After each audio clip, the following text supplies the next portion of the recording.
What would life feel like if you saw 16 sunrises a day and floated 250 miles above Earth, never knowing if it was morning or midnight? In How Astronauts Eat, Sleep, and Survive for 6 Months in Space, every movement, meal, and moment of rest is scripted by atomic clocks and mission control, because one slip in this orbital routine could put the entire crew at risk.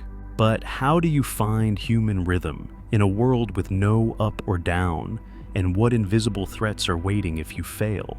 The answer begins the moment the artificial day starts ticking. Every 90 minutes, the International Space Station completes a full lap around the planet at 17,500 miles per hour, fast enough to cross the United States in less than 10 minutes.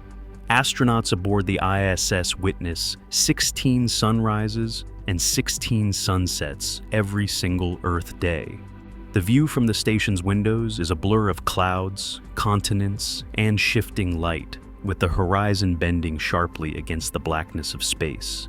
Day and night lose all meaning in this endless loop, where the sky ignites and fades again before your body can even decide if it's time for breakfast or sleep.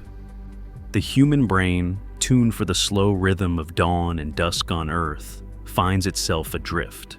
To keep chaos at bay, Mission Control in Houston locks the entire crew to a strict schedule, anchored by Greenwich Mean Time. Every tick of the clock is more than routine. It's a lifeline, holding together the fragile sense of order in a world where time, light, and gravity no longer follow the rules. Every activity on the International Space Station is mapped out in advance, divided into precise 5-minute increments. From the moment astronauts wake at 6 a.m. Greenwich Mean Time, their day unfolds by the clock. Experiments, maintenance, exercise, meals, and calls with Mission Control, all slotted into a grid that stretches to 9:30 p.m. This system isn't just about efficiency, it's protection. Without it, the dangers are real. In the 1970s, a lack of structure on Soviet missions and the infamous Skylab incident led to exhaustion, mistakes, and open conflict between crew and ground. Today, mission planners use specialized software to choreograph every block, balancing science with sanity. They even tweak schedules for individual sleep patterns where possible.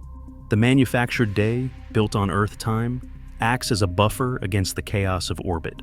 For astronauts, following this relentless timetable is not a burden, but a safeguard, keeping both mind and mission on track as the world spins by outside.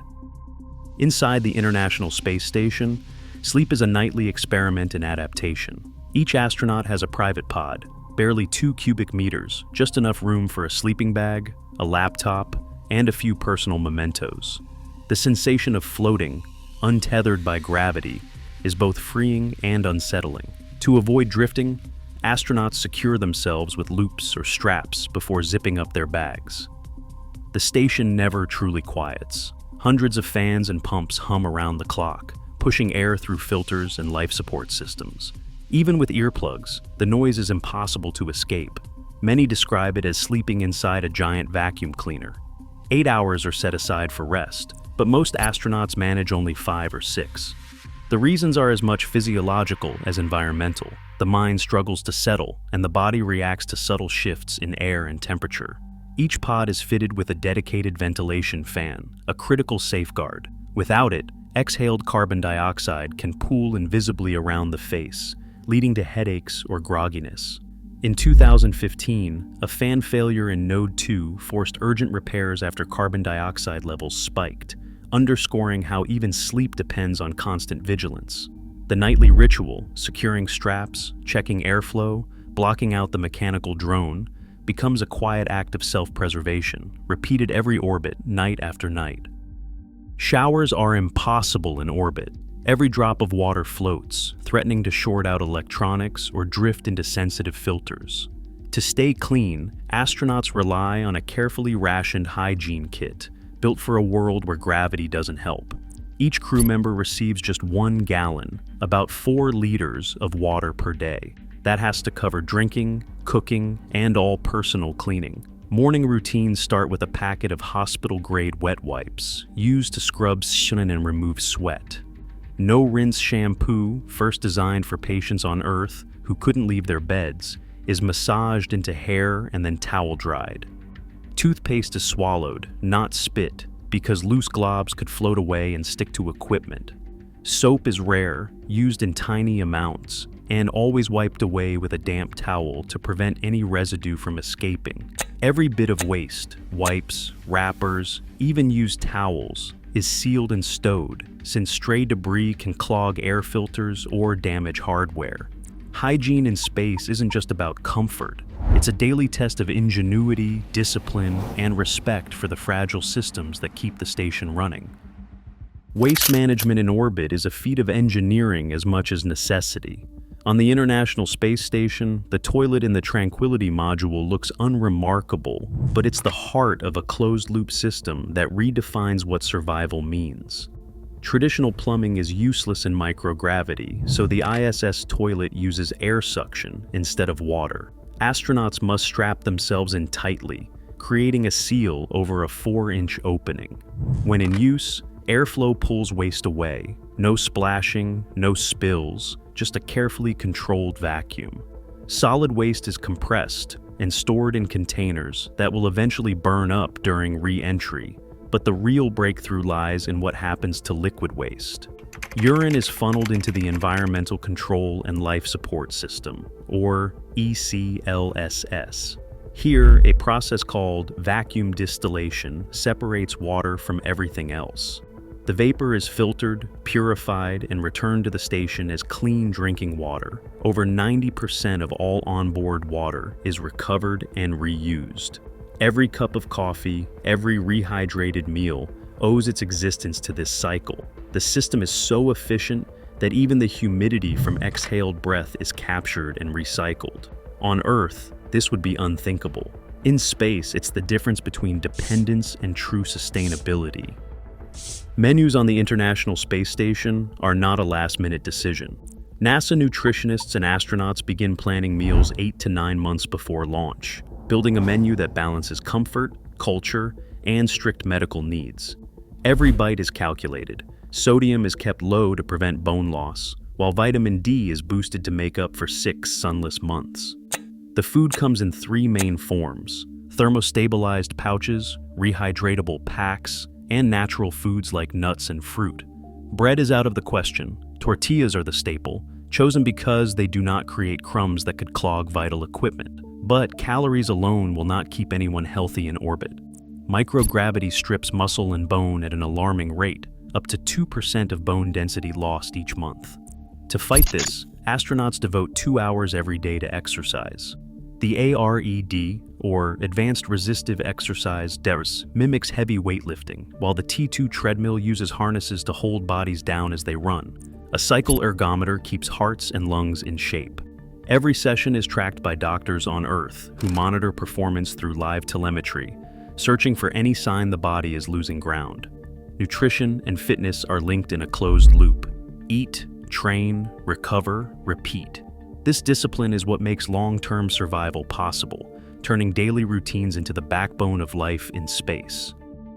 A private cabin on the International Space Station is just 2 cubic meters, barely enough for a sleeping bag, a laptop, and a handful of keepsakes. Each astronaut is allowed 5 kilograms of personal items, often a careful mix of family photos, a favorite paperback, or a small musical instrument. In these close quarters, solitude is rare but essential. Once a week, a scheduled video call links crew to loved ones on Earth. The signal travels through satellites, reaching home with less than half a second's delay, just enough for a breath between words. These brief conversations, woven into the routine of orbit, become a lifeline. They remind astronauts that even in the silence of space, connection still matters. When off-duty hours begin, the station transforms into a tiny community bound by ritual and shared celebration. Movie nights flicker across a wall, card games like cribbage unfold between modules, and tea ceremonies bridge cultures in the galley. The arrival of a resupply ship is cause for quiet excitement. Inside each care package, a fresh orange or a handful of apples becomes a treasure. Astronauts often save these for special occasions, peeling them together and savoring the scent that fills the air. Simple acts, Sharing a meal, trading favorite foods, marking holidays, build a sense of belonging, turning 6 strangers into a crew. Gravity at the station's altitude is nearly as strong as on Earth, about 90%. Astronauts float because they are in constant free fall, not because gravity disappears. Spacewalks last 6 hours and leave bodies sore and drained, a reminder that even here, survival depends on respecting the limits of both machine and human. Every 90 minutes, astronauts aboard the International Space Station witness a new sunrise, a rhythm that shapes every detail of life in orbit. This documentary has shown how, through rigorous scheduling, engineered systems, and psychological resilience, humans endure 6 months in microgravity, sleeping in 2 cubic meter pods, living on 1 gallon of water per day, and recycling over 90% of all onboard water. Despite decades of innovation, sleep loss and the long-term effects of microgravity remain areas for further study, and some operational details still remain classified for crew safety. The lessons of early missions, where unstructured time led to fatigue and conflict, continue to inform daily life in space. As of now, every meal, workout, and moment of solitude is documented and analyzed, underscoring how survival depends on discipline and adaptation. After half a year in orbit, astronauts return with a clearer view. Our planet is the only life support system we have, and its stewardship is vital for everyone.